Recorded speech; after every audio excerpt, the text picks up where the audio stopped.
Nu tai ką, laikas kopinėti medų po vestuvių, tai praėjus lygiai savaitį iškeliavom į savo medaus mėnesį, tai pirmoji stotelė Stambulo, tai aišku padarė mūsų oro uoste apšilimą, tada laukė 2,5 valandų skrydis, tai turėjom vakarienę, pavalgėm, pažiūrėjom filmus, nusileidom Stambulo oro uoste, iki kito skrydžio irgi gavosi, man atrodo, apie 3 valandas, tai ramiai viską apžiūrėjau ir naujus kvapus, nusipirkom užkandžių, čia visa vestuvinė dieta nuėjo veltui, nes ištisai valgėm. Tada laukia 9 valandų skrydis į mūsų medaus mėnesio šalį, kurią pasirinkom. Tai pagaliau nusileidom, atskridom, nusinuomavom mašiną, tokią boružėlę pasiėmėm, apžiūrėjom visus defektus, ką turi mašina ir pasileidom kelią. Čia priešinga pusė vairuotojo yra, tai Osvaldui šį gal buvo iššūkėlis pradžioje, bet nieko, puikiai susidorojo ir atvykom į savo viešbutį.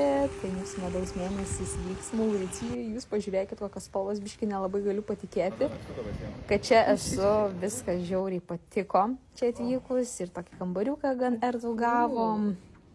Tada dar nuėjom pavalgyti, nes mes nedavalgėm buvom. Tada persirengėm, apžiūrėjom viešbučio teritoriją, na ir ką, vakarienė. Tai pirmi įspūdžiai tokie, tai Mauricijus labai patinka.